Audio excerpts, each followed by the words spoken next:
একবার একটি গ্রামে গৌতম বুদ্ধ মূল্যবান প্রবচন দিচ্ছিলেন। উনি মায়া এবং বন্ধন সম্বন্ধে কথা বলছিলেন।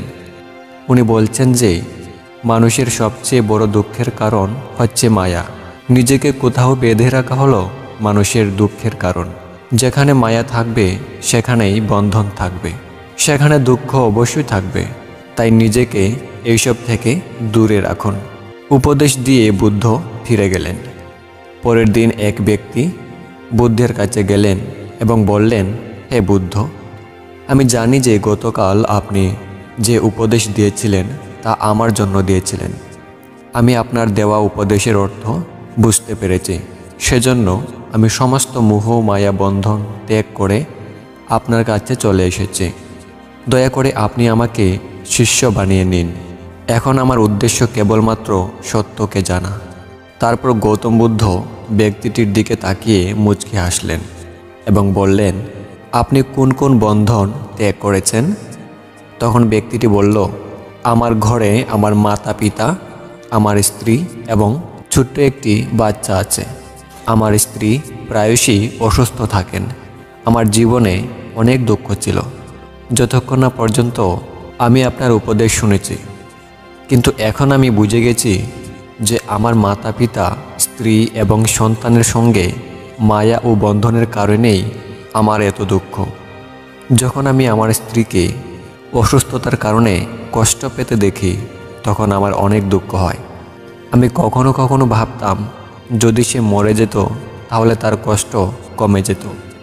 কখনো কখনো আমার বেঁচে থাকাটাই ব্যর্থ মনে হতো। কিন্তু এখন আমি বুঝে গেছি তাদের সঙ্গে থাকার কারণেই আমি দুঃখী।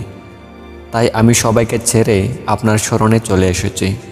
এখন আমার জীবনের শুধু একটাই লক্ষ্য, তা হচ্ছে পরম সত্যকে জানা।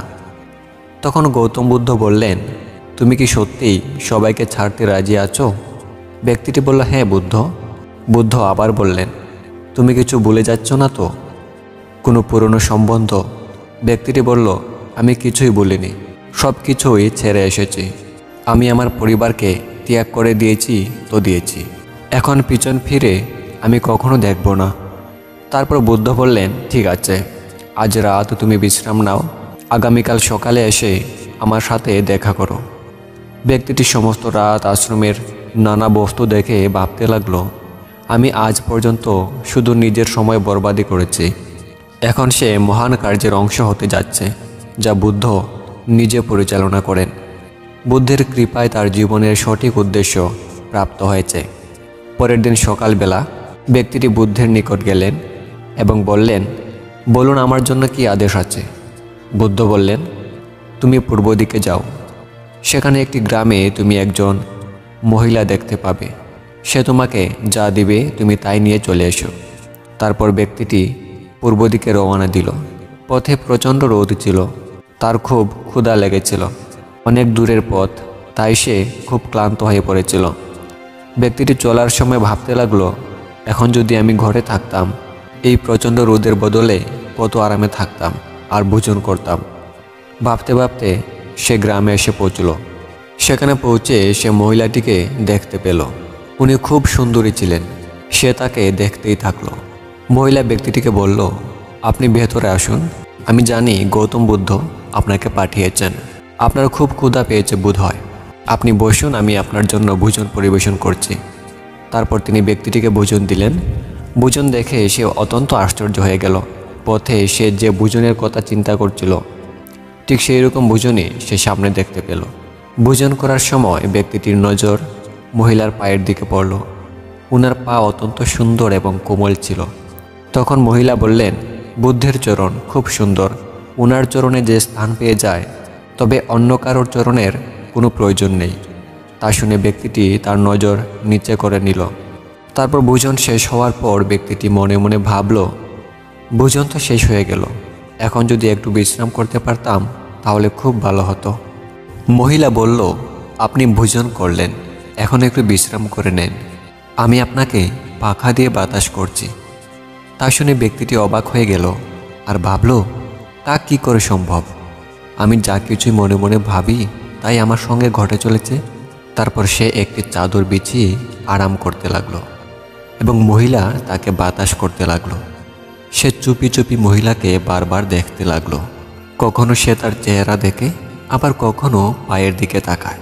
সে তার শরীরের গঠন দেখে মনে মনে ভাবল, কত সুন্দরী মহিলা, একবারে শান্ত মনোরম বাণী, তাকে আমার স্ত্রী হওয়া উচিত ছিল। সে মনে মনে মহিলার জন্য অনেক কবিতা প্রস্তুত করে ফেলেছিল। একটু পরে তার মনে পড়ল, তাকে তো বুদ্ধের কাছে ফিরে যেতে হবে। সে সুন্দরী মহিলাকে বলল, এখন আমাকে যেতে হবে। যাওয়ার সময় সে ভাবল, একবার ভালো করে মহিলাকে দেখে নেওয়া উচিত, কত সুন্দর সে। তখন মহিলা বলে উঠল, শরীরে কি আছে? শুধু মাংস, মজ্জা, হাড্ডি, রক্ত এবং জোড়া আছে। তা শুনে ব্যক্তিটি ঘাবড়ে গেল আর বলল, আপনি কি অন্তর্যামী যে মনের কথা সব জেনে যান? সে বলল, না, আমি অন্তর্যামী নই। বুদ্ধের কৃপা এবং সাধনার ফলে আমি জীবনকে জানতে পারি এবং মনের ভাব বুঝতে পারি। এজন্য আমি আপনাকে বলছি, শরীর কিছুই না, তা নশ্বর, একদিন ধ্বংস হয়ে যাবে। ব্যক্তিটি অত্যন্ত লজ্জা পেল এবং ভাবল, যে মহিলা আমার মনের ভাবনা জানতে পেরেও আমাকে এতটা সম্মান করছেন, আর আমি উনার ব্যাপারে এসব কি ভাবছি? আমি অনেক বড় পাপী। লজ্জায় সে মহিলার সাথে নজর মেলাতে পারল না। তারপর সে গৌতম বুদ্ধের কাছে ফিরে গেল এবং বুদ্ধকে সব কিছু খুলে বলল আর বলল, আমি অনেক বড় ভুল করেছি। বুদ্ধ বললেন, আমি প্রথমেই তোমার মনের ভাব জেনে গেছি।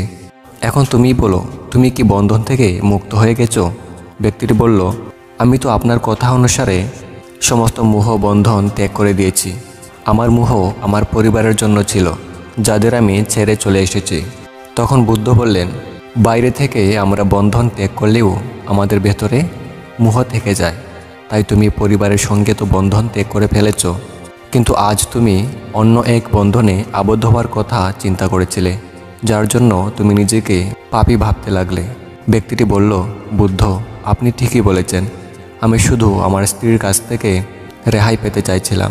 সে সর্বদা অসুস্থ হয়ে থাকে, আর আমি খুব বেশি রোজগারও করতে পারি না, যার কারণে পরিবারের দায়িত্ব থেকে পালাতে চাইছিলাম। তাদের থেকে আমি নিজেকে দূরে রাখতে চাইতাম। তারপর আমি যখন আপনার উপদেশ শুনলাম, তখন ভাবলাম, আমার পরিবারই সবথেকে বড় বাধা আমার জন্য। পরিবারকে ত্যাগ করলেই আমি সত্যকে প্রাপ্ত হব। কিন্তু আমি ভুল ছিলাম। এখন আমি বুঝতে পেরেছি, পরম সত্যকে প্রাপ্ত করার জন্য আমার সবচেয়ে বড় বাধা পরিবার নয়, আমি নিজে। বুদ্ধ বললেন, আমি যা কিছুই বলি মানুষ স্বার্থ অনুসারেই শুনে। যেখানে তাদের স্বার্থ নেই, সেখানে তারা আমার কথা অস্বীকার করে। মোহ, কামনা, বাসনা, ক্রোধ, এইসব জিনিস মানুষ বাইরে খুঁজতে থাকে। কামনা থেকে ইচ্ছার জন্ম হয়, ইচ্ছা থেকে বাসনা, আর বাসনা না পেলে ক্রোধের জন্ম হয়। এসব কিছুই একে অপরের সঙ্গে জড়িত। আপনি দেখে থাকবেন, যখনই আপনার ক্রোধ হয়, আপনি তার দোষ অন্যের ঘাড়ে চাপিয়ে দেন। ক্রোধ আপনার জন্যই আসে, আপনি চাইলে তা নিয়ন্ত্রণ করতে পারেন। তেমনি বন্ধন বাইরে নয়, আমাদের ভেতরে থাকে। তাই আমরা মনের বন্ধনের কারণেই দুঃখ ভোগ করে থাকি।